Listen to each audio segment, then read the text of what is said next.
안녕하십니까. 저는 2018년도부터 프라임 법학원에서 상황 판단 과목을 강의하게 된 한하산이라고 합니다.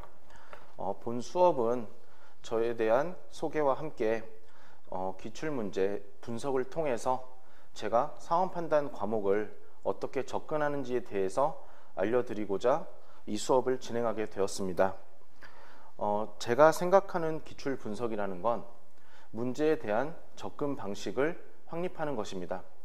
보통 기출문제 같은 경우는 반복적으로 풀게 되면서 정답을 외우게 되고, 따라서 수회 반복한 결과 기출문제의 답을 암기하게 되어 내가 이 문제에 대해 제대로 분석하는 것인지 이제 의구심이 들 때가 있는데, 제가 생각하는 기출 분석이라는 건 단순히 정답을 도출하고 그 정답을 확인하기보다는 그 문제에 대해서 어떻게 접근할지 그 부분을 정리하는 거라고 생각합니다. 왜냐하면 결국 우리는 내년 2019년도에 PSAT 문제, 새로운 문제를 풀게 되는데, 이 기출 상황 판단의 경우에도 10년 이상 문제의 경향이 이제 유지되고 있기 때문에 기존에 나왔던 문제에 대한 접근을 통해서 이 접근을 분석하고 또 그 분석이 익숙해지면서 새로운 문제에 이제 자동적으로 접근하는 것을 궁극적인 목적으로 하겠습니다. 일단 상황 판단에 대해서 간략하게 이야기를 하면 상황 판단 문제는 40문제이고 이 40문제를 우리는 90분 동안 풀게 됩니다.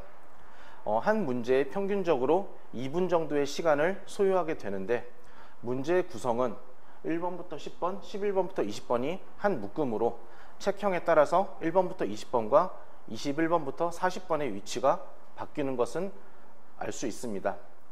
그러면 저는 1번부터 10번과 11번부터 20번을 구분해서 일단 기본적인 개요를 설명드리고자 하는데, 일단 상황 판단의 경우에는 크게 유형을 세 가지로 구분할 수 있습니다. 먼저 글이 있고, 두 번째로 법조문이 있으며, 세 번째로 퀴즈가 있습니다. 일반적으로 상황 판단 점수가 잘 안 나오는 분들은 퀴즈에 대한 해결이 미흡하기 때문에 점수가 잘 안 나오고, 그러다 보니 많은 분들이 나는 퀴즈에 자신이 없으니까 글 법조문이라도 확실히 풀자, 이쪽으로 전략을 세우게 됩니다. 글과 법조문을 확실하게 푸는 것은 좋은 전략이지만 그 과정에서 글과 법조문을 너무 꼼꼼하게 보다 보면 그 부분에 대한 시간이 너무 지체하게 되고, 그것은 결과적으로 퀴즈를 풀 시간을 확보하는데 문제를 일으키게 됩니다. 따라서 우리는 퀴즈만 잘 풀어서는 상황 판단에서 적정한 점수를 얻기가 쉽지 않고, 그에 따라서 저는 수업을 크게 세 가지 방향으로 접근하도록 하겠습니다. 먼저 글의 경우에는 시간을 단축시키는 부분에 대해서 설명을 하겠고, 법조문의 경우에도 마찬가지로 시간을 단축시키는 부분을 설명하겠습니다. 물론 법조문의 경우에는 정답을 찾아가는 과정도 중요하기 때문에 병행하면서 설명하도록 하고, 마지막으로 퀴즈는 풀고 틀리는 경우가 많기 때문에 정답률을 높이는 것을 목적으로 말씀드리도록 하겠습니다. 그 부분을 지금 칠판에 나와 있는 것처럼 설명을 드리면, 아까 말씀드렸듯이 퀴즈에 자신이 없는 부분은 글과 법조문을 정확히 풀고자 하고, 그러다 보면 1번부터 10번 한 문제에 2분 정도 꺼내야 됨에도 불구하고 이 10문제를 푸는 데 있어서 22분 또는 24분이 걸리게 됩니다. 그러면 그에 대한 반대급부로서 퀴즈를 푸는 시간이 제한되게 되고, 퀴즈는 실력이 있는 사람들도 보통 한 문제에 3분 정도의 시간을 소요하기 때문에 문제 푸는 양 자체가 부족해지게 됩니다.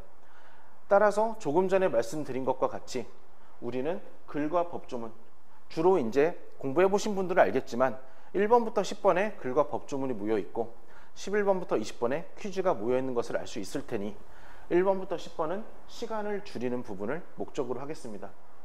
따라서 일단 기존에 22분에서 24분 걸린 분들은 1차적으로 20분까지 시간을 집어넣는 걸 목적으로 하고, 추가적으로는 18분 내지 16분까지 시간을 줄이는 걸 목적으로 하겠습니다. 저 같은 경우도 늘 시험을 봐왔을 때 1번부터 10번, 21번부터 30번 구간을 16분 전후로 끊었기 때문에 퀴즈를 남들보다 한두 문제 더 풀 수 있었고, 그에 따라서 고득점을 받을 수 있었습니다. 따라서 우리가 글과 법조문에서 1차적으로 해야 되는 부분은 시간을 줄이는 것이고, 주변에 점수가 잘 나오는 분들은 보통 이 정도의 시간까지 빼는 것을 확인할 수 있습니다. 또한 시간을 글과 법조문에서 시간을 줄임에 따라서 우리는 퀴즈 풀 시간을 이런 식으로 확보할 수 있게 되고, 그러면 이제 퀴즈는 정답률을 높이는 연습을 통해서 문제를 풀고 점수를 높이는 과정을 거치겠습니다. 추가적으로 이야기를 하면 1번부터 10번이라 하더라도 그 안에서 어려운 문제는 보통 존재합니다. 13년에 2번이 그랬고 13년에 27번이 그랬는데, 그에 따라 제가 여기에 썼던 8분의 8과 9분의 9의 의미는 무엇이냐, 1번부터 10번, 21번부터 30번이라 하더라도 우리가 그 10문제를 완벽하게 풀기는 실전에선 쉽지 않다 보니까 한두 문제는 건너뛰어도 된다는 이야기를 먼저 말씀드리고 싶습니다. 왜냐하면 이 절기 문제가 2번에 있는 절기 문제 같은 경우도 우리가 이 절기 문제가 굉장히 어려운 문제라는 걸 알고 있지만 문제 번호가 2번이다 보니까 이 문제는 반드시 잡고 가다 보면 무조건 시간이 밀려서 22분, 24분이 걸릴 수밖에 없거든요. 그래서 아니다 싶은 문제를 넘기는 부분에 대해서는 그 기준과 방법에 대해서 추후 설명드리겠지만, 일단 1번부터 10번이라 하더라도 못 푸는 문제는 충분히 존재할 수 있다는 이야기부터 하고 싶습니다. 왜냐하면 이번 문제 같은 경우에도 이 문제를 풀 수 있는지 못 푸는지 그것이 당락에 영향을 미치는 것은 아니지만, 이번 문제를 4분, 5분 동안 보게 되면 그 부분은 당락에 영향을 미칠 수 있기 때문에 이런 말씀을 드렸습니다. 이와 관련해서 퀴즈에서도 말씀드릴 수 있는 게, 사후적으로야 기출문제에 나와 있는 퀴즈를 다 풀 수 있다고 이야기할 수는 있지만 실전에서는 제한된 시간 안에서 우리가 풀 수 있는 퀴즈는 개수가 정해져 있다고 보아야 됩니다. 오히려 퀴즈 개수를 늘리고 많이 풀려는 분들은 6분의 6, 7분의 7 이게 아니라 8개, 9개를 풀고 반타작하는 게 문제거든요. 그에 따라서 우리는 문제 푸는 개수를 줄이고 그 대신에 그거를 어떻게 정답으로 연결시킬지 그에 대한 이야기들을 하도록 하겠습니다.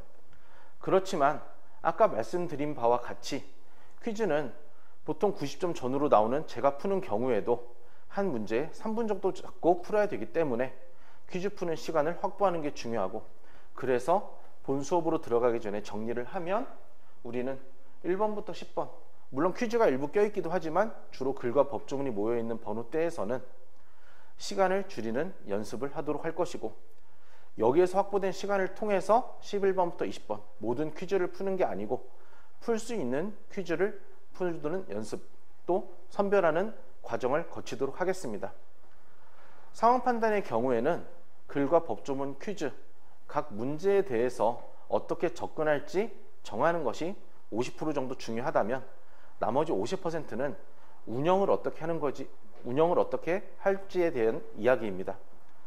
왜냐하면 우리가 특정 문제에 몰입해서 그 문제에서 4분, 5분, 심하면 6분까지 소모하게 되면 전체적인 페이스가 어그러지게 되는데, 그 부분에 대해서는 오늘은 설명을 못하지만 기초 강의나 기본 강의에서 언급하도록 하겠습니다. 일단 오늘 수업할 진도는 5년 전 시험이었던 13년도 행정고시 상황판단 문제입니다. 11년도, 12년도를 거쳐서 13년도에 그 이후의 문제의 그 틀이 확립되었다고 생각하기 때문에 일단 13년도에 대한 접근을 설명하는데, 제한된 시간 하에서 기출문제 분석을 하려다 보니까 정답을 구하는 과정은 생략하도록 하겠습니다. 따라서 이 수업을 들으시는 분들은 미리 13년도 문제를 한번 풀어보시고 본인이 풀었던 접근과 제가 풀었던 접근을 비교해 보면서 그 부분을 체크해 보시면 좋을 것 같습니다. 그렇다면 글에 대한 이야기부터 진행하도록 하겠습니다. 아까 말씀드린 바와 같이 상황 판단은 기본적으로 글에서는 정답은 시간만 있으면 충분히 유추할 수 있기 때문에 시간을 줄이는 것을 목적으로 한다고 했습니다. 이를 위해서는 상황 판단과 자료 해석과 언어 논리에서 제가 느끼는 차이점을 설명을 드려야 되는데, 언어 논리 같은 경우는 문제에서도 가장 적절한 것은 이렇게 물어보기도 하고, 또 그런 말이 없다 하더라도 우리가 아리까리한 선지들이 존재합니다. 예를 들어서 3번이 답인 것 같아도 5번이 더 정답에 가까우면 5번을 골라야 하는 게 언어 논리였다면, 언어 논리에 비해서 자료 해석과 상황 판단은 정답이 매우 명확하게 나오는 과목이고, 그에 따라서 상황 판단과 자료 해석에서 우리가 반드시 해야 되는 것은 답이 나온 순간 나머지 선지를 보지 않고 다음 문제로 도망갈 수 있는지입니다. 이 부분이 연습을 하거나 스스로 그냥 평소에 생각하기에는 어렵지 않은 부분이라고 느낄 수 있으나, 막상 실제 시험장에 가면 긴장감과 불안함 때문에 답이 1번이나 2번에 나오더라도 5번까지 보게 되는 일이 많거든요. 그에 따라서 일단은 우리는 상황 판단을 접근하는 데 있어서 답이 나온 순간 다음 문제로 넘어가야 되고, 이 부분은 제가 느끼는 언어 논리와의 차이점이라고 이야기를 하고 싶습니다. 그렇다면 이에 따라서 저는 상황 판단의 글에 대한 접근을 다음과 같이 하겠는데요. 흔히 글에 대한 접근은 크게 두 가지로 구분을 할 수가 있습니다. 첫 번째는 지문을 어느 정도 이해를 하고 내려와서 그 이해된 내용을 바탕으로 선지를 보고 답을 고르는 방식이 하나의 방식이라면, 두 번째 방식은 글의 구조만 잡고 선지를 보면서 글을 찾아가면서 정답을 체크하는 방식입니다.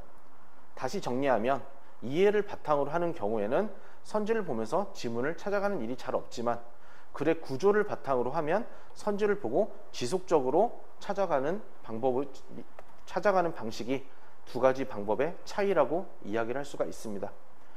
그렇다면 이해하는 방식과 구조를 잡는 방식의 차이를 설명하기 앞서 두 가지 방식이 정답을 구하는 데는 무차별하다고 이야기를 할 수 있습니다.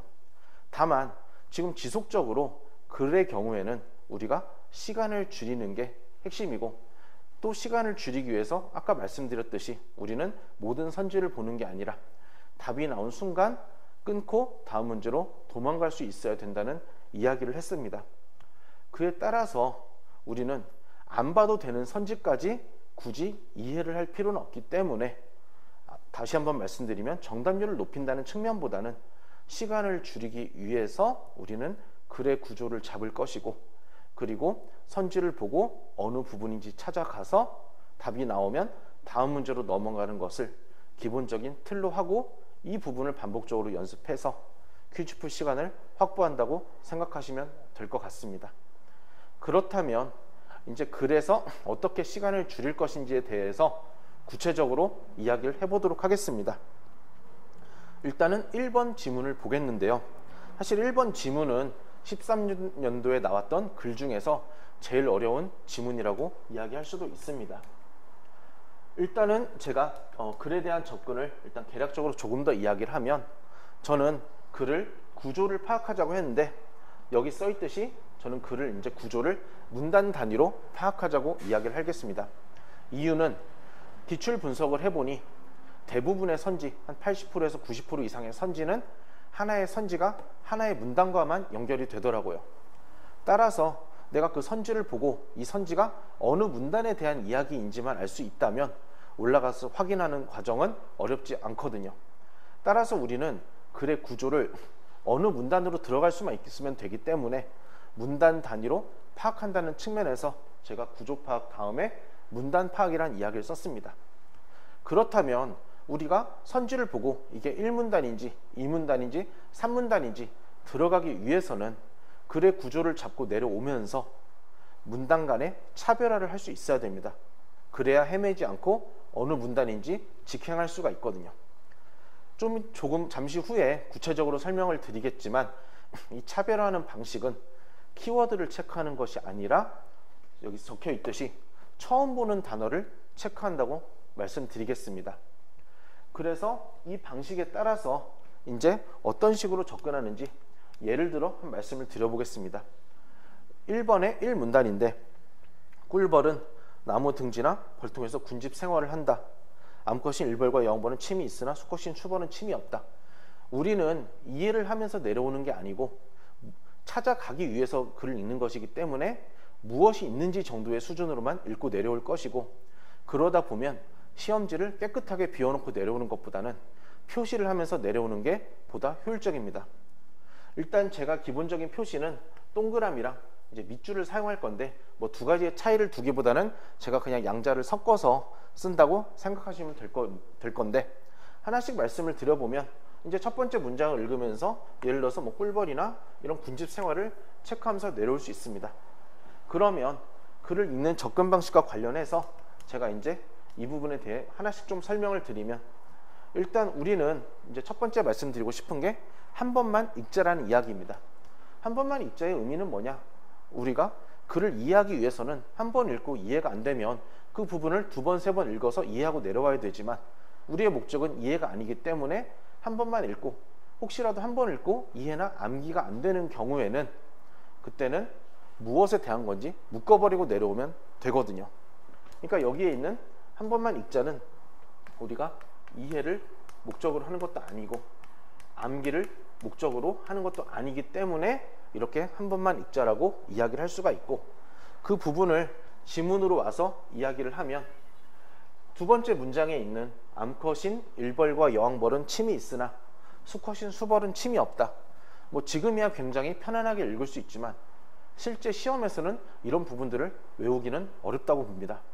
따라서 누가 침이 있고 누가 침이 없고 이런 거를 이해하고 암기하기보다는 저라면 이런 식으로 그냥 침에 대한 이야기가 있구나, 침이란 단어를 동그라미 치고 내려올 거예요.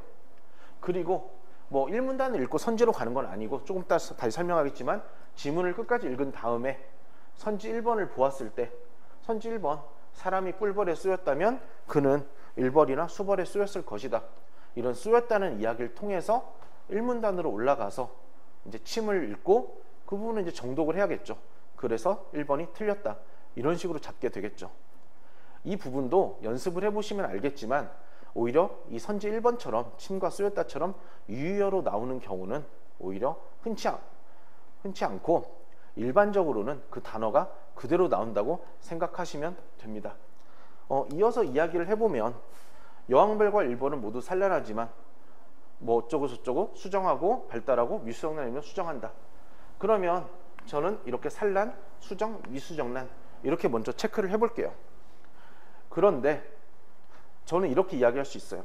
산란이나 수정이나 미수정란 중에 한 단어나 두 단어만 체크해도 충분하다. 왜냐? 이 세 단어가 서로 비슷비슷한 단어이기 때문이거든요. 그리고 뒷부분도 또 아까 기억나실지 모르겠지만 우리는 키워드를 체크하는 게 아니라 처음 보는 단어를 체크하는 거라고 말씀드렸거든요.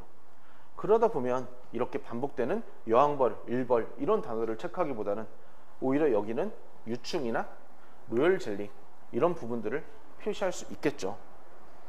지금 초반에 설명드리는 부분들이 수업이 종료되고 내년에 시험을 볼 때까지 계속적으로 반복적으로 적용이 되고 먹히기 때문에 지금 처음에 천천히 설명하는 거거든요. 계속 말씀을 드리면 이제 몇 가지 의문이 생길 수가 있어요. 그럼 문단 단위로 구조를 잡자는 게 한 문단을 다 읽고 이렇게 표시를 하는 거냐? 라고 생각할 수도 있지만 저는 보통 어떻게 접근하냐? 3번에 나와 있는 한 문장 단위로란 이야기를 먼저 하고 싶어요. 우리가 그 문단을 다 읽고 한 문단을 다 읽고 뭐 이거가 중요했어 그렇게 체크하기보다는 한 문장을 읽으면서 그냥 표시를 하는 거거든요. 그럼 또 이제 의문이 생길 수 있겠죠. 그 문장을 읽으면서 표시를 할 때 실시간으로 표시를 하냐 아니면 한 문장을 다 읽고 표시를 하냐라고 의문이 있을 수 있지만 이 부분도 둘 다 상관이 없습니다. 왜냐하면 표시만 제대로 되면 될 뿐, 문장이 쉬우면 실시간으로 읽으면서 표시가 가능할 것이고 문장이 어려우면 한번 그 문장을 읽고 이해가 안 되니까 그냥 뭐에 대한 이야기구나 이렇게 묶어버리면 되기 때문에 한 문장 단위로 표시하자는 이야기를 하고 싶고, 또 아까 말씀드렸듯이 보통 선지에 있는 단어가 문단에 그대로 나오는데 제가 이거는 연습을 해보니까 형용사나 부사를 체크하기보다는 다음과 같은 명사나 동사 위주로 체크를 하는 게 찾아가기에 더 적절하기 때문에 여기 반괄호 3번에 있는 한 문장 단위로 체크하자와 명사와 동사 위주의 체크하자를 일단 소개를 하고 있습니다. 이어서 1문단을 이렇게 이야기를 했다면 2문단도 이야기할 수 있겠죠. 꿀벌 집단에서 일어난 상태 뭐 다르게 형성되었다. 그리고 뭐 꿀벌 집단 모르는 이런 식으로 나오는데 이제 우선적으로 이야기할 수 있는 건 뭐냐? 여기 제가 이제 쓰진 4번에 있군요. 글의 흐름을 파악할 필요가 없다는 이야기를 했어요. 이 부분은 오해하면 안 되는데 글의 흐름은 파악하면 당연히 내가 답을 구하는 데 도움이 될 거예요.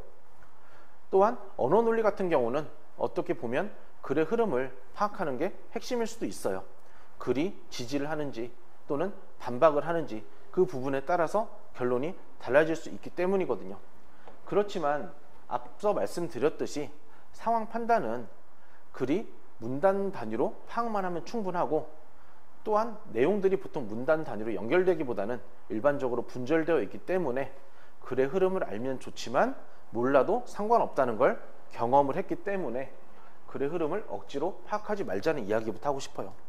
왜냐하면 많은 경우에 꿀벌 집단에서 일어나는 모든 생태 활동이 복잡하기 때문에 관점이 다르게 형성되었다, 이렇게 분위기가 전환되는 건 중요하다고 느낄 수 있지만, 제가 생각하기에 답만 구하기 위해서는 오히려 그 뒤에 어떤 이야기가 있는지 체크하는 게 훨씬 의미가 있고, 산문단 같이 그러나 또 요컨대 이렇게 시작하는 경우에도 많은 분들이 막 그러나 역세모 세모 이런 식으로 글의 흐름을 잡으려고 하는데, 글의 흐름을 잡지 않아도 정답을 구하는 데는 문제가 없기 때문에 글의 흐름을 파악할 필요가 없다는 이야기도 이렇게 방법으로서 소개를 했습니다. 그렇다면 그에 따라서 지금까지 이야기한 걸 조금 더 적용을 해보면, 여기 역시 나는 이해를 하는 게 아니고 한 번만 읽으면서 또 한 문장 단위로 읽으면서 명사 동사 위주로 체크를 할 거고, 여기서 포인트는 이제 키워드를 체크하지 않는다는 거겠죠. 왜냐하면 1문단도 그렇고 2문단도 그렇고 3문단도 그렇고 이 글을 전반적으로 꿰뚫고 있는 거는 꿀벌, 여왕벌, 일벌, 수벌 이런 이야기들이거든요. 그렇지만 이런 단어들은 각 문단마다 반복되기 때문에 우리가 찾아가기 위해서는 큰 도움이 되지 않을 거예요. 그래서 제가 일부러 키워드가 아니라 처음 보는 단어란 단어를 적었고, 저라면 오히려 아리스토텔레스나 또는 결혼 비행이나 이제 읽으면서 가는 거겠죠. 그리고 뭔가 억제하는 이야기가 나오고, 그 다음에 무슨 뭐 새로운 사회 이런 게 있을 수 있겠죠. 이런 식으로 처음 보는 명사 동사 위주로 체크를 한다고 생각하시면 될 거예요. 산문단도 그런 식으로 접근을 해보면 아까 말씀드렸듯이 그러나 요컨대 이런 부분들이 중요한 건 아니니까 오히려 일벌이 뭘 하고 이제 이런 부분들이 체크를 할 것인데, 이 부분을 설명하기 위해서는 제가 이제 추가적 이야기를 몇 가지 더 보충하도록 하겠습니다. 앞서 이제 우리는 구조를 잡는 과정에서 글을 한 번만 읽자라고 이야기를 했는데, 이러한 방식으로 연습을 하다 보면 이제 시간이 단축되는 걸 느끼시게 될 거예요. 근데 여기에서 이제 제가 느끼기에는 불필요한 행동들을 하게 되는데, 어떤 부분들이냐, 글을 끝까지 읽지 않고 1문단만 읽고 선지로 내려가고 또 2문단만 읽고 선지로 내려가는 경우가 생기더라고요. 그 방식이 뭐 잘못됐다고 이야기하긴 그렇지만, 아까 말씀드린 내용 중에 지문의 선지의 80% 90% 정도는 하나의 선지가 하나의 문단에 걸리지만, 일부는 하나의 선지가 두 개 문단에 걸리는 경우도 있거든요.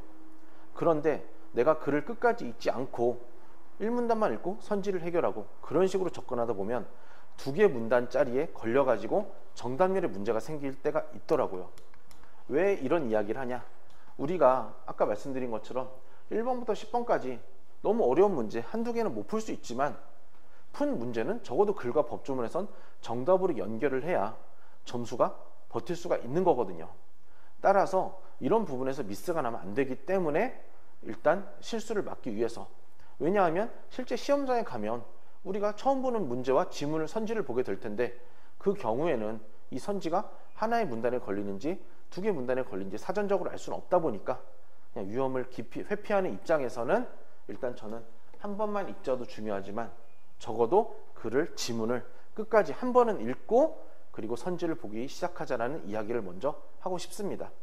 특히 19번, 20번이나 39번, 40번처럼 긴 지문의 경우에 보통 19번은 위에 부분, 20번은 밑에 부분에 나오다 보니까 그걸 끝까지 안 읽고 접근하는 경우가 있는데, 제일 대표적으로 15년, 19번, 20번에서 그걸 끝까지 읽지 않은 사람들이 19번을 많이 틀렸거든요. 따라서 일단 우리는 한 번만 읽자도 중요하지만 한 번은 읽자 이야기도 할 수 있어요. 그러면 지금 많은 부분들을 설명을 드렸죠. 일단 우리는 글을 시간을 절약하기 위해서 접근할 것이고, 그리고 글을 이해하지 않고 구조를 파악하는데 글을 문단 단위로 파악을 할 것이고 또 문단 단위로 차별할 것이고 차별하기 위해 키워드가 아닌 처음 보는 단어를 체크한다고 이렇게 이야기를 했죠. 또 구체적으로는 물론 계속 설명을 하겠지만 일단 한 번만 읽자라는 이야기를 했고 또 한 번은 읽자라고 했죠.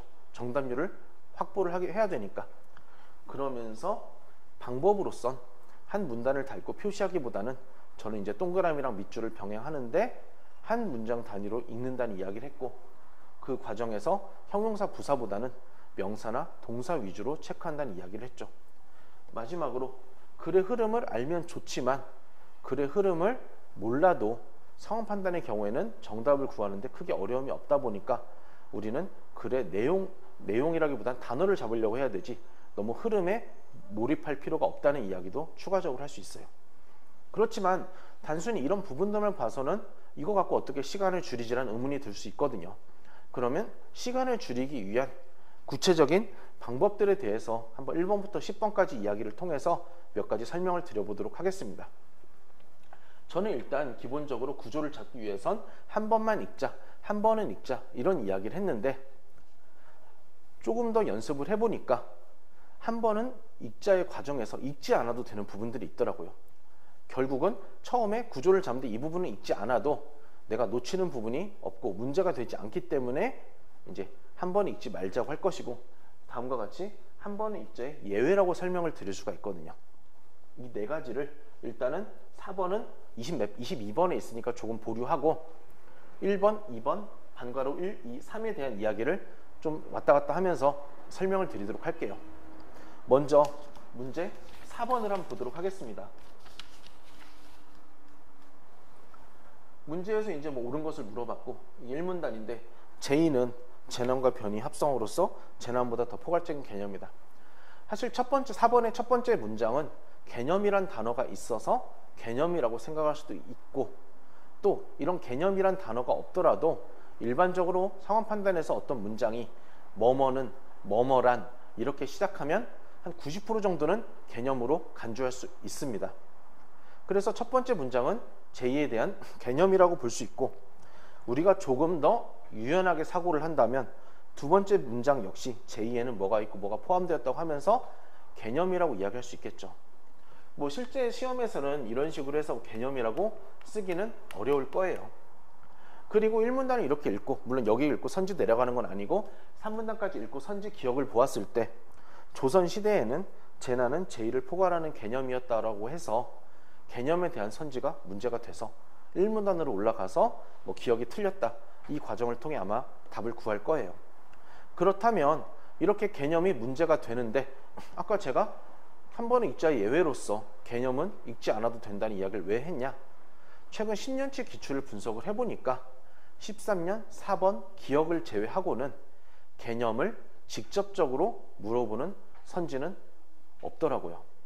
따라서 선지에서 개념을 확인할 일은 잘 없다 보니까 개념까지 우리가 미리 다 이해하거나 구조 잡을 필요가 없고 개념은 그냥 개념이 있구나 정도로만 내려와도 답을 구하는데 지장이 없다는 이야기를 일단 소개를 할게요. 4번도 그랬지만 우리가 6번도 한번 생각을 해볼 수가 있을 거예요.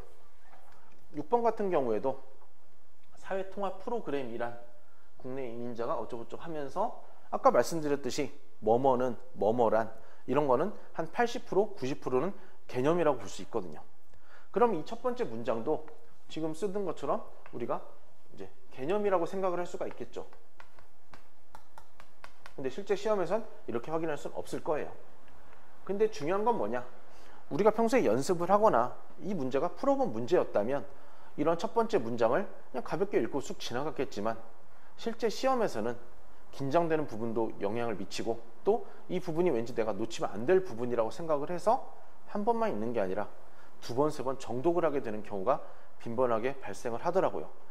제가 느끼기에는 그런 부분들이 다 시간을 잡아먹는 부분이라 생각을 하기 때문에 아까 말씀드렸듯이 개념은 문제되지 않고 또 6번을 미리 풀어보신 분들은 사회통합 프로그램이 뭔지 몰라도 이 정답을 구할 수 있다는 걸 알고 계시거든요. 따라서 이런 개념을 이제 패스하자고 이야기하고 싶어요. 다만 한 두세 가지 이야기만 추가를 해볼게요. 첫 번째, 개념을 넘기는데 이제 여기서 좀 오해가 있는 경우가 있더라고요. 개념은 보통 문장 단위로 형성이 되기 때문에 우리는 개념을 넘길 때 문단이 아니라 개념의 경우에는 일단 문장을 점프한다고 생각을 하셔야 돼요.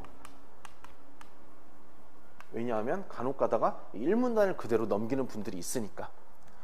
두 번째로 말씀드리고 싶은 거는 개념을 넘기긴 넘기고 또 아까 말씀드린 것처럼 직접적으로 문제되는 경우는 없지만 간접적으로 확인하는 경우는 있거든요. 따라서 개념을 넘기긴 넘기되 저 같은 경우는 무엇에 대한 개념인지, 예를 들어서 이런 식으로 사회통합 프로그램이나 밑줄 또는 동그라미를 쳐서 혹시라도 문제되면 올라가 찾아갈 수 있는 최소한의 장치는 해놓자는 이야기를 하고 싶습니다. 계속적으로 반복하겠지만 그래서 개념은 일단은 문단이 아니라 문장을 점프하는 것이고, 두 번째는 무엇에 대한 개념인지를 그 무엇만 체크를 좀 하자는 이야기를 하고 뒤쪽에서 반복적으로 나오니까 또 설명하도록 하겠습니다. 뭐 당장 8번만 보더라도 8번 문제는 사실 어려워요. 실제 시험에서 이 문제를 한 방에 3분 안에 풀기는 정말 쉽지가 않고, 이런 거는 어떻게 보면 아까 말씀드렸던 1번부터 10번까지 우리가 해결하기 쉽지 않은 문제에 속한다고 이야기할 수도 있거든요. 그렇지만 조금 더 이야기를 하면 이 문제를 푸는 과정에서 풀어본 분들은 알겠지만 적어도 첫 번째 문장에 있는 송달이란, 그리고 송달요라고 한다, 이 부분은 크게 의미가 없다는 걸 아실 거예요. 그렇지만 이거 역시 일반적으로는 내가 이 8번 문제를 태어나서 처음 접한다면 송달요라는 개념이 잡힌 분들은 거의 없을 거라 생각을 하거든요.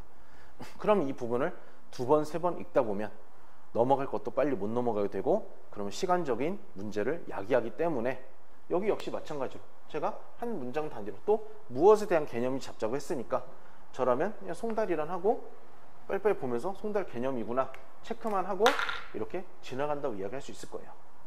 조금 더 구체적으로 기술적인 이야기를 하면 이 개념을 넘어가는 이제 요령인데, 시간이 이제 나중에 운영까지 연결을 하면 시간이 많이 밀린 경우에는 그냥 뭐뭐는 뭐뭐란 이런 것만 보고 안 읽고 그냥 지나갈 때도 있고, 그래도 그 정도가 아니라면 뭐뭐란 체크하면서 내용을 보기보다는 이 내용이 개념인지만 보고 넘어가는 경우가 일반적이라고 이야기할 수 있는데, 이 부분도 추후에 계속 설명하도록 하겠습니다.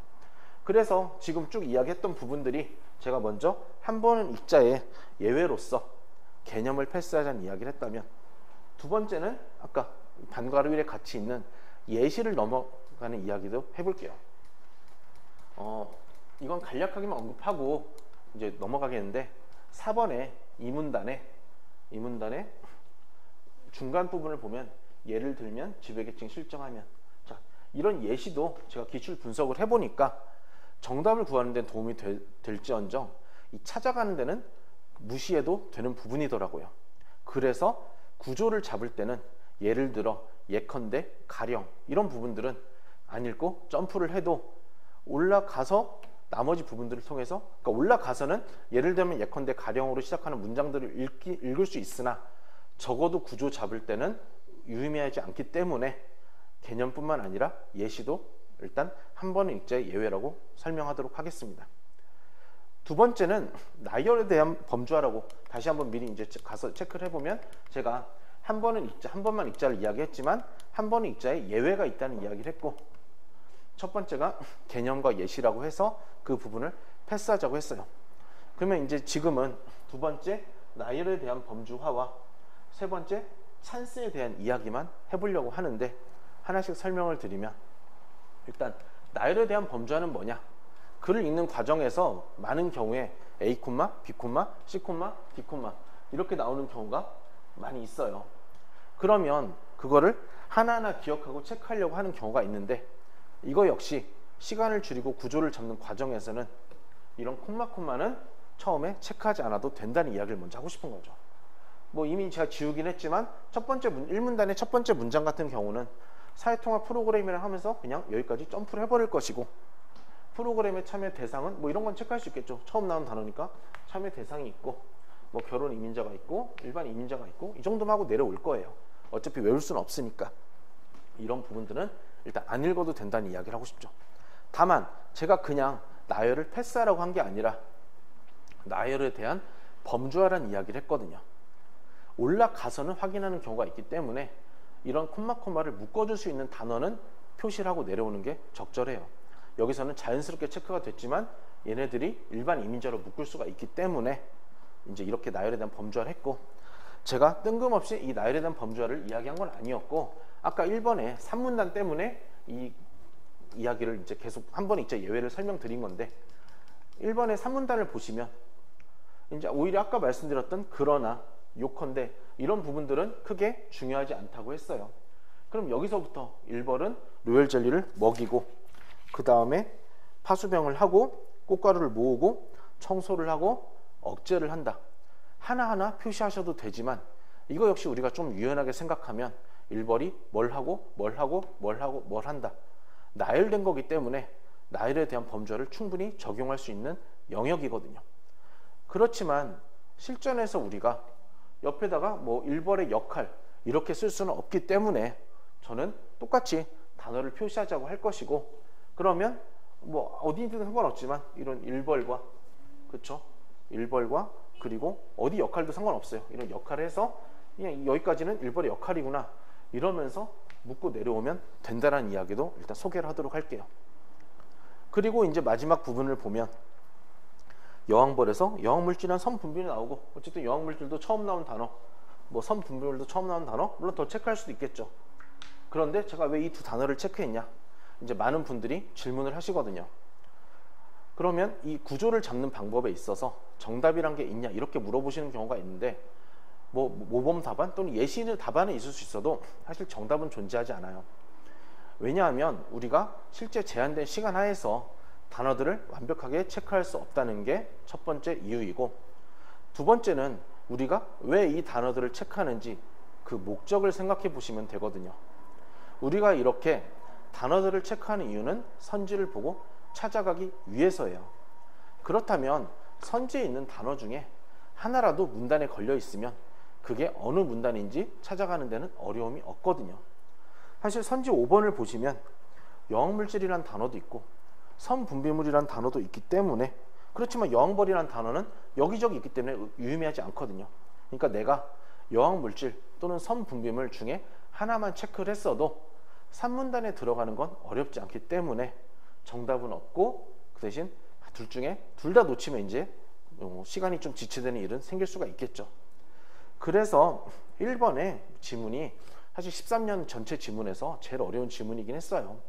그리고 지금은 어려울 수 있지만 일단은 우리의 목표를 이런 지문을 이 정도 길이의 지문을 챙길 걸 챙기면서, 그러니까 표시할 건 다 표시하면서 60초 안에만 들어올 수 있으면 이해하는 분들에 비해서는 최소 10초에서 최대한 30초까지의 경쟁력을 가질 수 있고, 그 부분들이 누적될수록 내가 퀴즈 푸는 시간이 확보된다는 이야기로 연결될 수도 있을 거예요. 1번이라 처음이라 좀 길어지고 있는데 몇 가지 부연 설명을 더 하면, 이제 제가 아까 접근하는 방법에서 선지보는 순서에 대해서 잠깐 이야기해 놓은 게 있거든요. 4번에 대한 이야기인데, 일단 선지보는 순서는 뭐 특별히 개입을 하기보다 일단 뭐 기역, 니은, 디귿, 리을 그쪽은 여러 가지 요령들이 있지만 뭐 오늘 설명하지는 않을 것이고, 일단 1, 2, 3, 4, 5에 관련된 이야기만 해볼게요. 1, 2, 3, 4, 5로 된 선지의 경우에는 뭐 여러 가지가 있죠. 3번부터 3, 4, 5, 1, 2 보시는 분도 있고 1, 2, 3, 4, 5로 보시는 분도 있고 5, 4, 3, 2, 1로 보시는 분도 있어요. 또 어떤 분들은 그냥 자기가 보고 싶은 선지부터 랜덤으로 보는 분도 있죠. 일단 제가 첫 번째 이야기하고 싶은 거는 일관성을 가져야 된다는 거예요. 무슨 의미냐?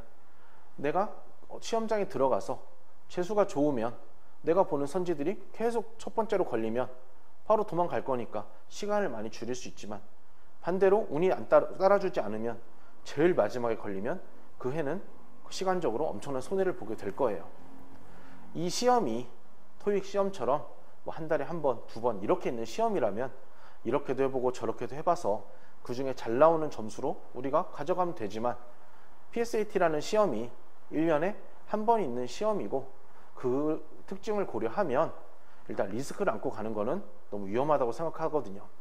따라서 실제 출제 측에서 답이 1, 2번, 4, 5번 밸런스를 맞춰주기 때문에 일단 우선 저는 1, 2, 3, 4, 5로 보든 5, 4, 3, 2, 1로 보든 3, 4, 5, 1, 2로 보든 모든 문제에 일관성을 갖자는 이야기를 먼저 하고 싶어요. 추가적으로 저는 실제 시험에서 그냥 1번부터 보는 편이에요. 기출문제는 1번이랑 2번에도 답이 생각보다 많이 나오기 때문에 우리가 답이 나온 순간 다음 문제로 넘어갈 수만 있다면 시간을 많이 줄일 수가 있거든요. 부수적으로 이 부분도 좀 중요한데 아까 답이 나온 순간 추가 선지를 보지 않고 도망간다는 것과 연결해서 1, 2, 3, 4로 되어 있는 선지는 늘 최대 4개만 본다는 걸 인지하셨으면 좋겠습니다. 왜냐하면 선지를 4개를 봐서 1, 2, 3, 4가 실제로 문제 1번의 답은 5번이니까 1, 2, 3, 4가 답이 아니면 당연히 5번이 답이 될 수밖에 없는데 실제 시험에서는 불안하니까 5번까지 보게 되고 그 5번을 보게 됨에 따라서 뭐 20초에서 30초 정도 손해를 보게 되거든요. 그래서 일단 그 손해를 막기 위해서 선지는 최소 1개, 최대 4개 이렇게 생각하시면 좋을 것 같아요. 다시 한번 정리하면 기억니은 디귿리을에 대한 언급은 아직 안 했고 선지 1, 2, 3, 4, 5에 대한 이야기 안에서는 선지 보는 순서에 대한 일관성을 가져야 되고 또 선지는 최대 4개를 보자 이렇게 이야기를 하고 싶습니다.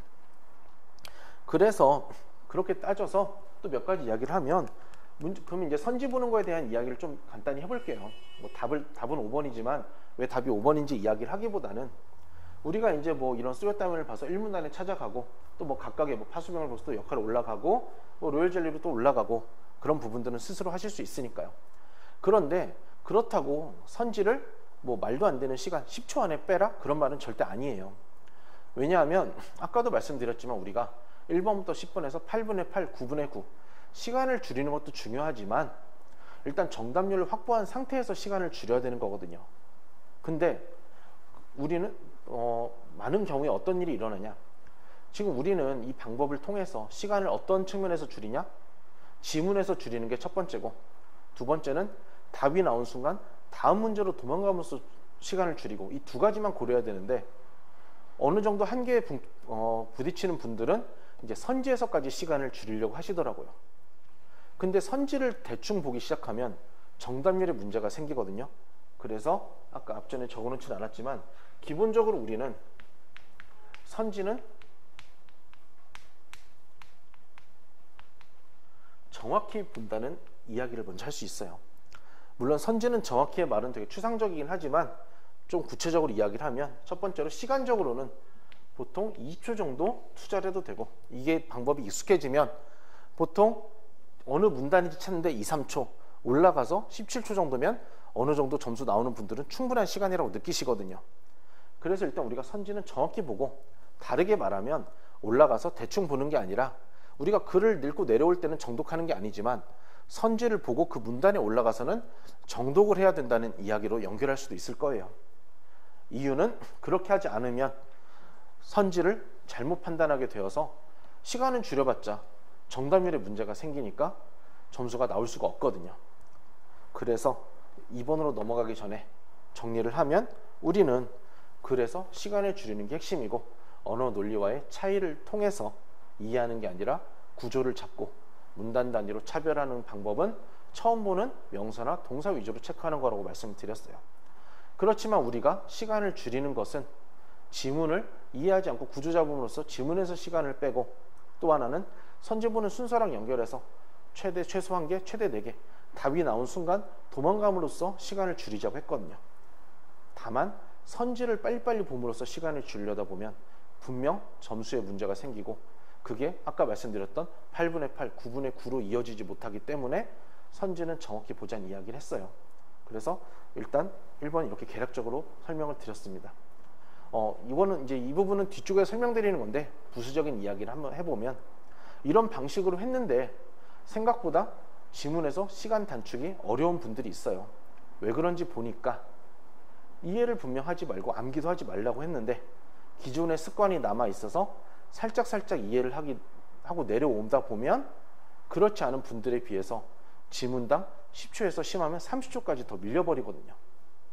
물론 본인은 이해를 안 했다고 생각할 수 있지만 이건 제가 보니까 습관과 연결해서 나도 모르게 뭐 단어들을 구분해서 뭐 이런 세모나 뭐 역세모 뭐 네모 이런 걸 표시하면서 내려오거나, 또는 뭐 부등호 표시를 하면서 내려오거나, 이런 화살표를 하면서 내려오거나, 당장 1문단만 보더라도 누구는 침이 없다고 하면 X 표시를 하거나, 여기도 이제 오해를 하면 안 되는 게, 이런 표시를 한다고 안 좋은 게 아니에요. 당연히 정답을 찾는 데는 도움이 되고 그렇지만, 이렇게 하지 않아도 정답을 찾는데 전혀 문제가 없고, 또 이렇게 하면 일반적으로 20초 전으로 지문마다 시간적 손해를 보기 때문에, 어차피 우리가 이해하지 않고 시간을 줄이기 위해서 구조를 잡는 방식으로 접근을 할 거라면, 이런 표시보다는 아까 설명드린 것처럼 동그라미랑 밑줄만 활용을 해도 전혀 문제가 없으니까 그 부분도 한번 생각해 보시면 좋겠습니다. 마지막으로 한 가지만 이야기를 하면, 아까 말씀드린 것처럼 1번 같은 경우에는 이제 뭐 지문 읽는데 제가 한 60초 정도 걸린다고 했고, 선지도 하나에 20초 정도 걸리다 보면, 우리가 뭐 답이 5번이니까 제 방식대로 일관성 있게 1번부터 봤다고 하면 1, 2, 3, 4는 해결을 했어야 됐을 것이고, 그럼 뭐 그냥 대충 계산을 하더라도 지문 보는데 1분, 선지 보는데 1분 20초 이 정도 걸렸을 거예요. 그러다 보면 2분이 넘게 되거든요. 뭐 아까도 이야기했지만 우리가 1번부터 10번 같은 경우, 글 법조문의 경우에는 한 문제에 평균 2분 정도에는 끊을 수가 있어야 돼요. 물론 단축될수록 더 좋지만, 그렇지만 모든 문제를 2분 안에 넣을 수 있는 건 절대 아니거든요. 이것도 이제 공부해 보신 분들은 알겠지만, 당연하게 2분 넘어가는 문제도 있고 2분 안 되는 문제도 있어요. 그러니까 여기서 중요한 거는 2분 넘어가는 문제와 2분이 안 되는 문제에서 시간을 상쇄하는 거라고 생각을 하시면 좋을 것 같아요. 물론 3분이 넘어가는 건 별로고, 그래서 5번을 보지 말라는 것도 있지만, 2분 넘어가는 것에 대해 너무 스트레스 받지 말고, 그 대신에 불안해하지 말고 2분 안 되는 빨리빨리 해결할 수 있는 문제들을 답이 나오면 넘어갈 수 있다는 것을 이제 오늘 40번까지 하면서 계속 체크하도록 할게요. 그래서 1번을 이렇게 이야기했다면 2번을 한번 볼게요. 2번은 아까 말씀드렸던, 언급도 했지만 어려운 문제였고, 특히 절기라는 건 우리가 일상생활에서 뭐 접하는 이야기도 아니기 때문에 쉽지 않은 문제였어요. 뭐 운영에 대한 이야기를 아직 하지 않았기 때문에 간략하게 이야기만 하면, 패스의 의미로 2번은 보통 이제 이렇게 실전 시험에서는 P를 쓰고 넘어갈 거예요. 그렇지만 문제 2번에서 제일 핵심은 뭐냐? 1분 이내 패스라고 이야기를 하고 싶어요. 아까 말씀드렸듯이 이 문제는 정답을 찾냐 못 찾냐가 당락에 영향을 미치진 않을 거예요. 그렇지만 이 문제를 1분에 넘어가냐 아니면 5분, 6분을 보냐, 그 부분은 분명 당락에 영향을 미칠 수가 있다고 생각을 하거든요. 그와 관련해서 실제로 제가 이제 13년에도 1차 시험을 응시했는데, 이때 제 상황 점수가 95점이었거든요. 그렇지만 끝까지 해결하지 못한 문제 중에 하나가 2번 문제였기 때문에 이런 문제는 어차피 초고득점, 초초고득점이 아니라 그냥 충분히 합격하는 고득점을 받기 위해서는 이 문제는 오히려 빠르게 넘어가는 게 포인트가 될 거고, 추후 운영이랑 관련해서는 굉장히 이런 부분들을 어떤 기준으로 넘어갈지에 대해서 강조를 할 거예요. 다만 추가적 이야기를 좀 해보면, 사실 여기 지문표 다 익숙하지 않고 생소한 부분들이거든요. 이런 부분들을 내가 이해하려고 하면 절기가 뭔지 2번, 3번 읽고, 또 24절기가 뭔지 읽고, 특히 전기법원부터 시작해서 여기까지 읽었을 때는 한 번 읽고 그 누구도 무슨 말인지 이해할 수가 없을 거예요. 그러면 대부분의 분들, 대부분도 아니고 거의 모든 분들은 어떤 행동을 보이냐? 전기법원부터 끝까지 읽고 전부 다 다시 올라갔을 때 이렇게 시작할 거예요. 왜? 뭔지 알아야 될 것 같으니까. 그렇지만 이거는 아까 우리가 1번에서 이야기했던 글의 구조를 파악하는 방식이랑 연장선상에 있다고 보시면 될 거예요. 우리는 이해를 하는 것도 목적이 아니고 암기를 하는 것도 목적이 아니었어요. 그리고 한 번만 읽자고 했죠. 한 번을 읽어야 되지만 한 번 읽고 한 문장 단위로 한 번 읽고 무슨 말인지 모르면 묶어버리자고 했으니까, 뭐 그래도 제가 이제 지금 한 3, 40분 동안 이야기한 거를 이제 반복되기 시작하는데, 설명을 해보면 절기는 아까 말씀드렸듯이 뭐뭐는 뭐뭐란, 이렇게 시작하면 8, 90%는 개념이라고 했으니까 저는 뭐 가볍게 읽어도 되고 그냥 점프해도 돼요. 그냥 절기에 대한 개념이구나, 그 정도로 2, 3초 안에 넘어갈 거예요. 여기 역시 그냥 24절기에 대한 개념이구나, 체크하는 이유는 딱 하나, 혹시 모르니까, 간접적으로 확인할 일이 있을지도 모르니까 무엇에 대한 개념인지만 표시하자고 했었고, 그러면서 뭐 전기법이 있다, 이것도 아까 설명을 안 했는데, 그렇다고 우리가 모든 문장을 표시하는 건 아니에요. 읽으면서 그냥 뭐 중요하지 않고 그냥 뭐 중요한 단어도, 그러니까 뭐 처음 보는 단어도 없고 그런 문장들은 그냥 쭉쭉 지나가시면 되거든요. 어쨌든 여기도 전기법은 사실 얘는 이제 뭐 개념으로 인식할 수도 있고 뭐 전기법이 아니라 설명으로 인식할 수도 있는데 개념에 가깝죠. 어쨌든 한 번 읽고 절대 이해가 안 될 거예요. 이런 부분들을 다시 읽지 말자는 이야기를 하고 싶고, 또 이렇게 뭐 환경 개념이기도 하고, 또는 뭐 체크를 하면 뭐 태양이나 뭐 춘분 이런 것도 이제 체크를 할 수 있겠죠. 몇 가지 포인트를 이야기하는데, 첫 번째, 아까 제가 이 2번에서 P도 P지만 이거는 1분 안에 넘어가는 게 중요하다는 이야기를 했어요. 이런 문제를 1분 안에 넘어가기 위해서는 적어도 이 정도의 지문은 읽고 내려오는데 3, 40초에 끊을 수가 있어야 되거든요. 그러면 못해도 이 첫 번째 표 위에 있는 문단을 우리가 2, 30초에 내려올 수 있어야 돼요. 그런데 이해를 하려고 하면 절대 2, 30초에 달성을 할 수가 없는 거죠. 뭐 아직 많은 것을 설명드리진 못했지만 아까 말씀드렸듯이 개념만 넘기고 이해가 안 되더라도 한 번만 읽고 하면, 그리고 충분히 1문단을 20에서 30초에는 들어올 수 있을 거라 생각을 합니다. 또 이 문제에만 이런 방식이 적용이 된다면 이렇게 강조하지 않겠지만, 이 이후로 13 외교원부터 14, 15, 16, 17, 18까지 모든 문제들이 다 이 방식이 먹히기 때문에 지금 개념을 잡으려고 13년도를 설명하는 거니까요.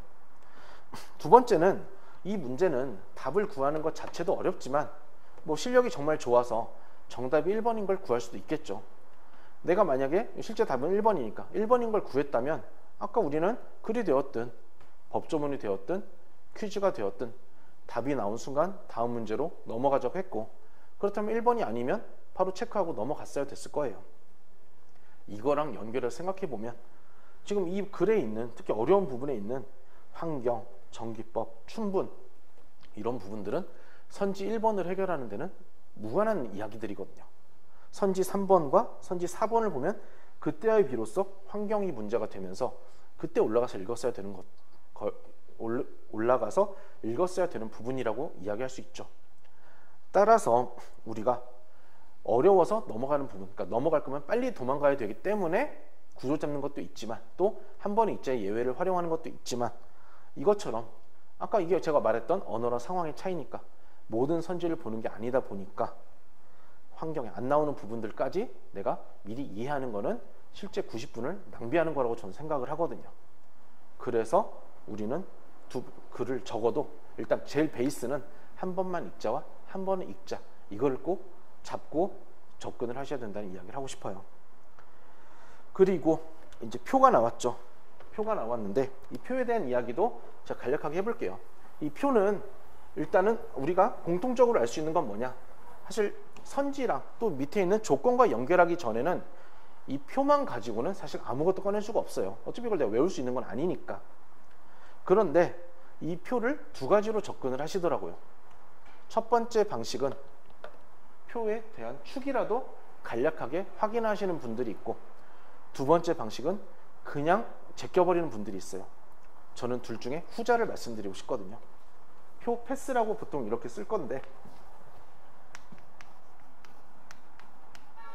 여기서 표 패스라는 말은 결국 시간을 투입하지 말자는 거예요. 물론 선지를 보고 조건을 보면서 올라가서는 당연히 정확하게 봐야 되지만, 적어도 구조를 잡기 위해서는 표는 보지 않아도 된다는 이야기를 하는 거고, 이 부분 역시 오해하면 안 되는 게, 당연히 축을 보고 가볍게라도 10초, 20초 구경하고 오면 도움이 되겠죠. 근데 이 부분도 연습을 많이 시켜보니까 그대로 표를 패스하더라도 정답을 구하는데 문제가 없더라고요. 적어도 풀 수 있는 문제라면. 그래서 일단 표가 나오면 그대로 0초 만에 넘어가자는 이야기를 할 것이고, 이유는 조금 전에 말씀드렸듯이 이 표만 가지고는 단독적으로 내가 뭔가 꺼내고 도출할 수 있는 게 없기 때문에 표 패스라고 하거든요. 그런데 또 진행을 해보면 2번에 있는 표 같은 거는 그래도 어느 정도 간단하니까 넘기는 분들도, 6번에 있는 표 같은 경우는 이제 조금 축이 복잡하니까 넘기지 못하는 경우가 많이 있더라고요. 우리는 표의 종류에 상관없이 아까 2번의 표나 이런 6번의 표도 복잡하더라도, 그러니까 실전이라면 딱 여기까지 운영한다까지 읽고 그대로 0초 만에 표 패스를 하고 바로 선지 1번 들어가서, 물론 올라가서는 내가 필요하면 표를 계속 보면서 봐야겠죠. 그러니까 적어도 처음에 문제를 접근할 때, 왜냐하면 문제의 내용, 구성은 달라지더라도 이 지금 말씀드린 표 패스는 여전히 먹히거든요. 그래서 일단 표 패스도 이야기를 했고, 그러면 조금 더 논의를 확장을 해볼게요. 7번도 한번 볼까요? 7번도 그러면 이제 옳지 않은 걸 물어봐가지고, 뭐 이런 표는 이제 그래도 2번, 6번에 있는 표와 마찬가지로 우리가 표 0초 만에 넘길 수 있을 거예요. 바로 그냥 선지 1번으로 봐서 그때 이제 필요하면 올라가서 찾아보면 되니까. 근데 조금 더 논의를 확장한다는 건 이런 각주 부분을 좀 이야기하고 싶어요. 이제 뭐 당구장 표시인데 제가 이제 흔히 각주라고 이야기하는데, 이런 각주 부분 역시 한번 생각을 해보세요. 보통 각주에는 물론 내가 아는 이야기가 나올 수도 있지만 보통은 나한테 익숙치 않은, 잘 모르는 이야기가 나올 거예요. 그렇다면 그런 부분들은 한번 읽어봤자 내가 이해하거나 암기하기 어렵고 결국은 선지 보고 또 각주로 찾아가는 수밖에 없거든요. 그런 측면에선 우리 역시 시간을 또 줄이기 위해서는 이런 당구장 표시, 각주 역시 표로 생각해서 똑같이 넘기자고 이야기를 하고 싶어요. 그러면 여기서는 표가 두 가지였던 거죠. 얘도 표고 얘도 표고, 뭐 실전에서 이렇게 표 패스 이렇게 쓰는 건 아니니까요. 그냥 넘기기만 하면 되는 거니까 0초 만에. 다르게 보면 저라면 좀 더 부연 설명을 하겠지만 뭐 교육 우선순위가 높아진다까지만 보고 어차피 이것도 내가 분석하는 게 아니니까 바로 선지 1번으로 들어갈 거예요. 이유는 딱 하나. 아까 말씀드렸듯이 분명 1번부터 10번에도 2분이 넘어가는 문제가 있고 2분이 안 되는 문제도 있어요. 그런 부분들을 상쇄하기 위해서는 7번 같은 걸 2분 안에 확실히 빼줘야, 그래야 뒤에 있는 8번이나 10번 같은 걸 건드려라도 볼 수 있거든요. 그래서 시간을 줄이는 측면에서 표 패스를 이야기했어요. 그럼 이 표랑 관련해서 마지막으로 더 확장을 한번 해볼게요. 일단 그에 앞서 뭐 이 지문에 대한 접근을 가볍게 이야기하면, 아까도 앞부분에 설명드렸죠. 송달이란, 송달요라고 한다. 이런 부분들은 개념으로 생각하셔서 뭐에 대한 개념이지만 표시하고 점프하자고 했었고, 그리고 그 이후에도 소 또는 상소를 제기하려는 사람부터 해서 아래와 같다 해서 일단 한 번 읽고 절대 이해가 안 될 거예요. 그럼 이 부분, 그러니까 한 번씩 이렇게 2번이나 8번처럼 퀴즈와 글의 경계가 애매할 때가 있는데, 그때 역시 글에 대한 접근, 퀴즈에 대한 접근을 똑같이 적용하시면 되거든요. 일단 한 번만 읽자고 했으니까 뭐 이런 거, 뭐 수납은행, 이제 저는 이미 다 결과를 알고 체크하는 거지만 이런 식으로 그냥 표시만 하고 내려와도 문제가 없을 거예요. 다르게 말하면 사실 8번 문제도 충분히 넘어갈 수 있는 문제이긴 해요. 근데 적어도 이 문제를 좀 3분 안에라도 풀려면 이 부분은 사실 크게 중요하지 않기 때문에, 또 물론 사후적 이야기지만 그것도 좀 이따 이야기하니까 일단 처음 내려오는데 20초에서 30초 안에 내려올 수 있어야 되고 충분히 가능해요. 왜? 전체 글의 절반이 개념이니까. 지금이야 뭐 나머지 부분인데 2초 충분하다고 생각할 수 있지만 실제 시험에서는 이제 그 시험장에 가본 경험이 없는 분들은 아직 잘 모를 수 있지만, 뭐 그런 분들은 수능 시험을 생각하셔도 될 거예요. 1년에 한 번 있는 시험이고 여러 가지를 고려할 때 정말 긴장되고 예민하고 그러기 때문에 불안한 마음 때문에 이 부분을 잘 못 넘기거든요. 그래서 일단 이런 부분 이야기했고, 이제 그 뒷부분은 지금 표에 대한 이야기를 하려고 하니까 여기를 한번 이야기를 해볼게요. 일단 아까 말씀드렸듯이 제일 밑에 있는 각주, 당구장은 무시하자고 했어요. 처음에는 올라가서 문제되면 그때 찾으면 되고, 또 다른 측면에서 이건 개념 같은 건 더더욱 필요 없거든요. 그러면 이 부분에 대한 이야기를 해볼게요. 송달료부터 해서 뭐 기준들이 이렇게 나와 있죠. 일단 이 부분에 대해서 제가 느끼는 최악의 접근은, 여기부터 읽어서 여기까지 읽었는데 무슨 말인지 모르겠어. 그래서 다시 올라가서 또 읽는 거예요. 근데 그 부분은 이렇게 수업을 진행하면 별로 걱정하진 않아요. 왜? 어떤 일이 있어도 한 번만 읽자고 했으니까. 그러면 그냥 여기서부터 한 번만 이렇게 쭉 이해하진 않더라도 뭐가 있구나만 읽고 내려와도 충분히 경쟁력이 있다고 할 수는 있지만, 조금 더 확장하면 이제 그 표에 대한 이야기랑 연결하면 7번의 표와 8번의 이 부분을 한번 비교를 해보세요. 저도 이 부분을 일단은 이렇게 똑같이 표 패스 이렇게 쓰려고 해요. 그럼 7번의 표와 8번의 표의 공통점은 뭐냐? 7번에 나와 있는 표도 그거 자체로 일단 꺼낼 수 있는 게 없었고, 8번의 이 부분도 밑에 있는 상황과 연결되기 전에는 이거 자체로 꺼낼 수 있는 게 없다고 볼 수 있겠죠. 그렇다면 양자의 차이는 뭐냐? 우리가 7번의 표는 보자마자 표니까 표네 패스 이렇게 0초만에 넘어갈 수 있지만, 8번의 표는 사실 이걸 보자마자 표라고 인식하기는 쉽지 않을 거예요. 그래서 이런 표는 이제 이게 표의 거의 최종 단계인데, 제가 내용상 표라는 이야기를 이렇게 이제 쓰거든요. 이거는 똑같이 표에 대한 인식을 하더라도 이거를 잡냐 못 잡냐는 실력 차이가 많이 나더라고요. 내용상 표는. 그러니까 내용상 표는 뭐냐? 아까 봤듯이 표는 둘 다 그거 자체로 꺼낼 수 있는 게 없을 때 표라고 제가 정의를 내렸지만 7번의 표는 보자마자 표, 형식상 표라면 8번의 표는 형식은 표가 아니지만 그거 자체로 꺼낼 수 있는 게 없어서 내용상 표라고 이야기를 할 수 있죠. 그러면 이 내용상 표를 접근하는 데 있어서 최선의 전략은 뭐냐? 아까 말씀드렸듯이 일단 두 번은 읽지 않지만 한 번을 읽고 내려오는 것도 나쁘진 않지만 읽다가 중간쯤에 아 이건 의미가 없는 내용이구나 라는 걸 인지할 수가 있다면 이 부분을 적어도 최초에는 읽지 않음으로써 또 시간적 경쟁력을 가질 수가 있을 거예요. 일단 이렇게 내용상 표에 대한 소개를 해놓고 이 부분 역시 나머지 문제를 풀면서 지속적으로 확인하고 체크하도록 하겠습니다. 그렇게 해서 일단 2번에 대한 이야기를 했는데 사실 문제 2번은 퀴즈에 가까운 문제거든요. 그러다 보니까 잠시 후에 쉬는 시간을 좀 갖고 그 11번, 12번, 13번, 14번 퀴즈 설명할 때 나머지 2번에 대한 문제는 마저 그 퀴즈에 대한 접근을 이야기하도록 할게요. 조건들이 있다 보니까. 또 하나는 이 날짜에 대한 정리는 기본적인 정리는 어느 정도 필요한데 뭐 예를 들어서 몇 월 며칠부터 며칠째, 몇 월 며칠부터 며칠 후 이런 부분들은 우리가 바로바로 계산이 나와야 되는데 이런 날짜 문제들은 정말 꾸준히 나오고 있기 때문에 아마 본 수업 때 제가 이런 문제들을 묶어서 정리하도록 정리할 계획입니다. 그러면 우리는 일단 2번을 넘기기 앞서 하나만 이야기하면 아까도 말씀드렸듯이 내가 10번대에 있는 30번대에 있는 풀 수 있는 퀴즈를 풀기 위해서는 2번을 빨리 넘기는 게 중요하고 그렇다면 내가 뭐 1번이 답이 5번에 있어서 좀 시간적 손해를 봐서 2분이 넘었다 하더라도 2번 문제를 1분 안에 물론 1분 안에 패스하는 게 쉽지는 않지만 어쨌든 1분 내외로 빠른 시간에 넘어갈 수만 있다면 이 두 문제를 푸는데 4분이 걸리지 않으니까 이런 부분들도 일종의 시간적인 상쇄라고 이야기할 수 있는 거죠. 그럼 3번도 한번 봅시다. 큰 틀에서 이야기를 하면 5번, 6번이 답이 5번에 있어요. 그러다 보니까 순서대로 봤다는 가정하에서는 5번, 6번은 2분이 넘어갈 수 있거든요. 그러면 그거를 메꾸기 위해서는 3번, 4번에서 2분 안에 시간을 들어올 수 있는지 이제 그 부분에 대한 이야기를 하고 4번까지 설명을 하고 잠시 쉬도록 할게요. 3번부터 이야기를 하면 자 3번 쉬운 문제예요. 발견될 수 있는 도로명 찾아서 그럼 이 문제의 핵심은 뭐냐? 아까 설명드렸듯이 이제 2분 안에 집어넣을 수 있는지거든요. 그러니까 정답을 찾을 수 있는지 좀만 더 이야기를 해볼게요. 자, 이제 여기까지가 전체 3번의 지문이에요.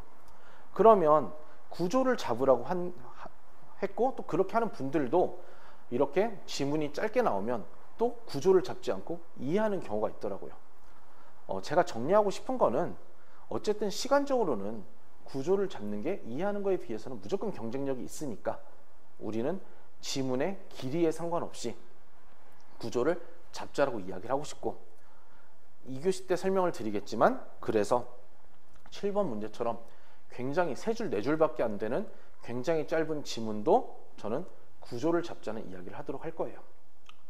그리고 이 부분을 구조를 잡을 때도 그동안 이제 그래도 들었던 거의 1시간 가까이 들었던 거에 적용을 해보면 어쨌든 우리는 한 번만 읽으면서 이해하는 게 아니니까 구조가 뭐 두 부분이 있다고 하니까 뭐 구조가 전부가 있고 뭐 후부가 있고 이러면서 체크하면서 내려오겠죠. 그러면서 바로 이 문단의 첫 번째 문장이 전부 요소는 이런 개념이잖아요. 그러니까 이런 개념을 잊지 말고 그대로 이렇게 점프를 하자는 거죠. 여기까지가 아니라 문장만.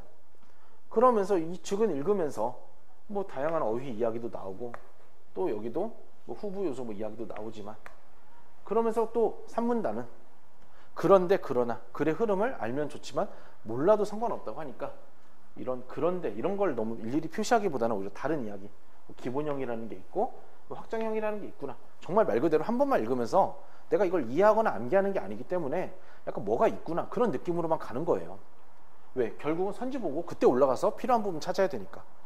마지막으로 제가 콤마 이런 1, 2, 3, 4나 동서남북 이런 걸 처음에 구조 잡는 거 의미가 없다고 했으니까 이걸 묶어주는 뭐 유형 번호가 있고 방위가 있구나 이런 식으로 체크를 해서 이 문제를 태어나서 처음 봤다 가정하면 30초 안에만 들어올 수 있어도 엄청난 경쟁력인 거거든요. 그리고 이제 여기 현황을 봐야겠죠. 그러면 이 현황을 보면 뭐의 도로명을 분류한 결과 뭐가 뭐보다 많이 발견되었고 또 뭐가 뭐보다 많이 발견되었고 계속 그런 이야기가 나와요. 그리고 뒤쪽은 뭐뭐만 이런 이야기가 나오거든요.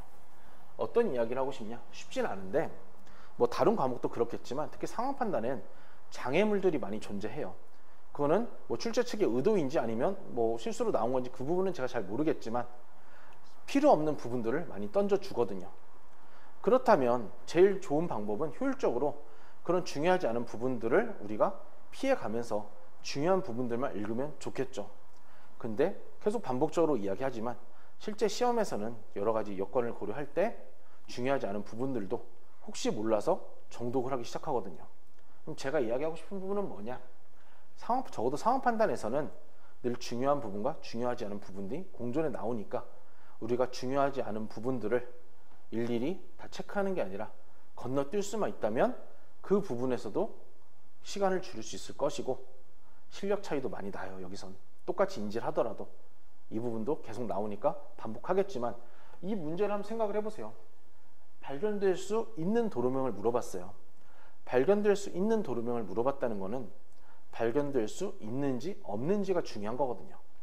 그럼 사실 뭐가 뭐보다 많이 발견된다는 거는 다 발견될 수 있다는 이야기로 볼 수 있기 때문에 우리는 여기까지는 사후적일 수 있지만 여기까지는 중요하지 않고 여기부터가 중요한 이야기라고 생각을 할 수가 있겠죠. 그럼 몇 가지 이야기 한번 해볼까요? 일단 제가 여기다 한 번만 이렇게 쓰고 여기는 두세 번 이렇게 쓸 거예요. 이유는 뭐냐? 실제 시험에서 내가 이 지문을 처음 봤을 때 앞부분이 중요하지 않다더라도 그걸 읽지도 않고 그게 중요하지 않다는 건 절대 알 수가 없거든요.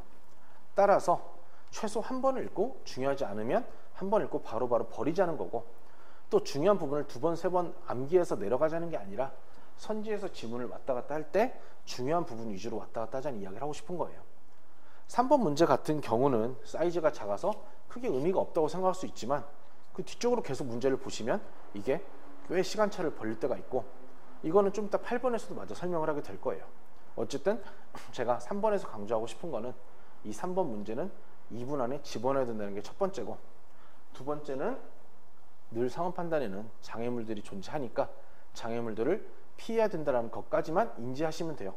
어떻게 피할 것인지에 대해서는 조금 이따 설명드릴 거니까 최종적으로는 이 3번 문제는 빨리 풀어가지고 2분 안에 집어넣어서 뭐 2분 안에 집어넣는 것도 1분 후반, 1분 중반, 1분 초반 뭐 다양한 케이스가 있을 수 있지만 어쨌든 시간적 경쟁력을 갖고 메꿔야 된다. 왜? 분명 뒤쪽에서 시간이 오버되는 문제가 있고 공부해보신 분들은 알겠지만 무조건 시간은 부족한 시험이거든요. 그래서 3번도 그랬다면 4번도 마찬가지로 우리가 시간 안에 집어넣어요. 특히 2분 안에 집어넣을 수 있는 문제라고 설명드리고 싶어요. 자, 4번도 이제 3문단짜리로 된 건데 여기서는 아까 1문단 같은 경우는 지문도 길고 해서 제가 1분 안에만 넣어도 충분하다고 했다면 이 4번의 글들은 제가 총 1, 2, 3문단을 토탈 30초에 집어넣자는 이야기를 해보고 싶어요. 왜냐하면 우리는 시간을 줄이는 게 지문과 선지에서 줄이는 건데 여긴 둘 다 적용이 가능하거든요. 그러면 지문에서 줄이는데 1, 2, 3문단을 30초에 줄이는 과정에서 조금 더 개별적으로 보면 각각의 문단들을 이제 10초에 한번 넣어보는 이야기를 할 거예요. 1문단은 충분히 가능해요. 아까도 이야기했지만 개념이라는 단어가 있어도 또는 뭐뭐는 이렇게 쓰니까 그냥 읽으면서 제2 개념이고 여기도 어쨌든 뭐 같은 제2 개념이구나 하면 충분히 10초에 들어올 수 있는 지문이라고 글이라고 생각을 하거든요. 그럼 2문단도 한번 볼까요? 2문단 같은 경우에도 아까 잠깐 체크했지만 후반부에는 예시가 있었어요. 이렇게. 그럼 실질적으로는 내가 이 부분만 읽어도 되거든요. 근데 이제 다시 한번 반복을 하면 사실 이 글에서도 1, 2, 3문단을 관통하는 단어는 제2예요. 제2가 키워드이지만 우리는 키워드를 잡는 게 아니고 처음 보는 단어를 잡는다고 했고 제2로는 도저히 차별을 시킬 수가 없으니까 우리는 처음 보는 단어를 잡자고 말씀을 드렸죠. 그리고 주로 명사, 동사 위주로 체크를 하자고 했죠. 그렇다면 저라면 여기서 오히려 제2를 체크하는 건 별로고 물론 뭐 조선시대를 체크할 수는 있겠죠. 왜냐하면 아까 정답이 있는 건 아니라고 했으니까. 물론 지금 1문단을 보면 조선시대가 또 나와 있긴 하네요. 그러니까 제 생각에는 지배 계층이나 통치 수단이나 또 일식, 홍수, 지진, 나일에 대한 범주와 재앙이나 또 이런 실정이나 여기까지만 일단 하면 되니까 이런 부분들을 한 번만 읽으면서 문장이 쉬우면 실시간으로, 문장이 어려우면 다 읽고 범주와 이렇게 표시할 수 있다고 생각하고, 또 내가 이 표시를 잘 했는지 못했는지는 선지에 그 단어가 걸려 있으면 괜찮다고 말씀드렸잖아요. 니은에 보시면 뭐 통치 수단도 있고 뭐 지배 계층도 있고 실정도 있으니까 하나라도 걸리면 올라가서 체크할 수가 있기 때문에 이 문단도 이런 식으로 예시만 안 읽는다면, 또 글을 이해하려고 두 번, 세 번 읽는 게 아니라 한 번만 읽는다면 충분히 10초에 커버 칠 수 있는 분량이에요. 그러면 1문단, 2문단은 그래도 뭐 10초 안에 집어넣는다 하더라도 3문단처럼 긴 지문을 어떻게 10초에 집어넣을 것인지 이야기하기 위해서는 다시 앞쪽으로 돌아가서 그 한 번의 입자의 예외를 말씀드려야 되거든요. 이제 이 3번에, 반괄호 3번에 대한 이야기를 하려고 해요. 제가 찬스라고 이름을 붙인 건데 이 찬스라는 건 대단한 건 아니고 그냥 시간을 줄일 수 있는 찬스예요. 왜 이 시간을 줄일 수 있는 찬스라고 이야기를 하냐? 한번 생각을 해볼게요. 우리가 글을 한 번이라도 읽는 이유는 글의 구조를 잡기 위해서예요. 근데 만약에 글을 제대로 한 번을 읽지 않고도 글의 구조가 잡힌다면 그걸 읽을 이유가 없고 그만큼 우리가 시간을 절약할 수가 있겠죠. 그러면 이렇게 한번 생각을 해볼게요. 적어도 상황 판단에서는 A에는 B와 C가 있다, 이런 식으로 글이 시작하면 그 뒤에 내용은 물론 추가적인 이야기는 좀 있을지언정 큰 틀에서는 B에 대한 이야기, C에 대한 이야기밖에 없다고 생각하셔도 충분해요. 따라서 문장이 A에는 B와 C가 있다 이런 식으로 시작을 하면 안 읽어도 뒤에 내용이 예상이 되니까 그만큼 읽지 않아도 되고, 그래서 한 번 읽자의 예외이고 시간을 줄일 수가 있는 거죠. 무슨 말이냐? 여기서도 뭐 처음에는 기항을에 이런 단어도 처음 나왔고 뭐 국가적 방식 이렇게 체크할 수도 있지만 여기를 보면서 기항을에는 기우제와 여제가 있다 하면 뒤에 내용은 기우제랑 여제뿐일 거예요. 이것도 이때 시험뿐만, 이 문제만 먹히는 게 아니라 그냥 전체 기출을 다 공통적으로 적용이 되는 거니까. 그럼 그 뒤에 내용은 기우제랑 여제밖에 없어요. 그럼 안 읽어도 돼요. 다만 내가 선지에서 보고는 기우제랑 여제를 찾아갈 일이 있기 때문에 기우제가 어디에 있고 여제가 어디에 있는지만 좀 찾아서 체크를 해주길 바라는 거죠. 왜냐하면 이 체크를 또 안 하면 못 올라가는 경우가, 헤매는 경우가 있거든요. 그래서 이 전체를 읽을 필요가 없기 때문에 첫 번째 문장을 읽고 기우제 여제가 있다는 순간 바로 캐치해서 기우제랑 여제 이렇게만 내려갈 수 있으면 이거 역시 한 번은 읽자의 예외로서 우리가 시간을 절약할 수 있는 부분이라고 말씀드릴 수가 있어요. 궁극적으로는 아직까지는 이런 부분이 익숙하지 않을 거예요. 낯설고. 그래서 뭐 읽지 않아도 되는 부분 안 읽고 뭐 구조 잡고 이렇게 생각하면서 하면 생각 초반에는 생각보다 시간이 그렇게 시간의 뭐 절약은 크지 않을 거예요. 궁극적으로는 이런 접근이 나한테 익숙해져서 내가 기계적으로 안 읽어도 되는 부분을 넘어갈 수 있고 제낄 부분들을 뺄 수 있을 때 이제 그때 진짜 경쟁력이 생기는 거거든요. 그래서 연습이 필요하고 이런 어떻게 뭐 복습을 하고 어떻게 연습을 할지는 제가 추후 말씀드리도록 하겠습니다. 쉬는 시간에 앞서 4번에 대한 선지에 대한 이야기를 간단히 하나만 할게요. 자, 선지가 지금 이제 이렇게 식으로 되어 있는데 뭐 선지부는 순서를 이야기하려는 건 아니고 저는 뭐 기본적으로 기억부터 봐요. 선지는 항상. 그것도 이제 개인의 취향일 수 있고 선택이라서 크게 차이는 없지만 저는 기억부터 보는데 그 이유 중에 하나가 뭐냐? 이렇게 기억을 보았을 때 사실 기억은 이제 올라가서 1문단 가서 보면 기억이 틀린 걸 알 수가 있거든요. 그러면 뭐 사람마다 좀 표시는 다르지만 저 같은 경우는 기억이 틀리면 바로바로 이렇게 실시간으로 업데이트를 하면서 접근을 하는데 이렇게 기억이 틀렸을 때 이렇게 기억이 5개 중에 3개가 있는데 3개가 지워지면 사실 저거는 정상적인 경우는 아니거든요. 그러니까 잘 구분하셔야 되는 게 니은이나 디귿이나 리을 같은 경우는 3개가 있다 하더라도 1, 2, 3, 4, 5 중에 3개의 선지에 있다 하더라도 지워지는 게 자주 있는 일이에요. 전혀 이상함을 느낄 필요가 없는데 이런 식으로 기억이 3개가 있는데 이렇게 지워지는 거는 일단 일반적인 일은 아니거든요. 그러면 저 딱 하나만 기억부터 보았다는 가정하에 기억이 3개가 지워지면 기억을 다시 보자라는 이야기를 좀 하고 싶어요. 뭐 2번, 3번 보자는 건 아니에요. 딱 한 번만 다시 보자. 왜냐하면 패자부활전의 개념으로 설명할 수도 있는데 내가 기억을 잘못 보면 뒤에 니은, 디귿, 리을을 아무리 제대로 체크를 해봤자 정답은 갈 수가 없거든요. 그럼 어떻게 보면 이거는 힌트라고 할 수 있기 때문에 기억이 3개가 지워지면 전 다시 한번 보자라고 하는 거고 다시 봤는데도 지워지는 게 맞아. 그럼 그때는 바로 니은, 디귿, 리을만 남았으니까 리을만 보면 되기 때문에 크게 시간적 손해는 없을 거예요. 왜냐하면 봤던 선지를 다시 보는 건 정말 금방 볼 수 있으니까. 왜 이렇게 강조하냐? 13년도에만 제가 이 어떤 룰을 바탕으로 2문제를 건졌거든요.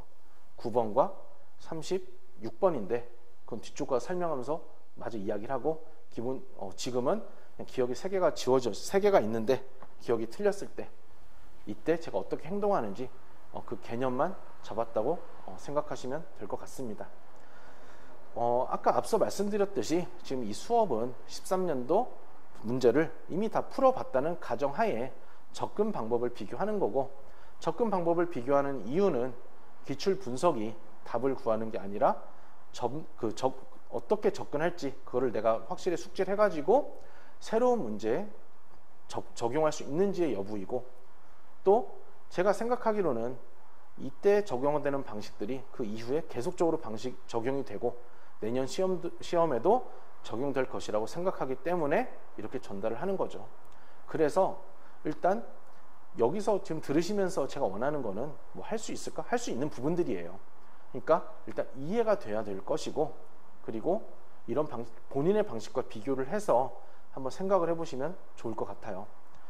그래서 일단 지금 4번까지 좀 장황하게 길어졌는데 뭐 속도야 이제 했던 이야기들이 반복되기 시작하니까 점점 빨라질 것이고 잠시 쉬었다가 뒤에 또 진도를 이어서 나가도록 하겠습니다. 네.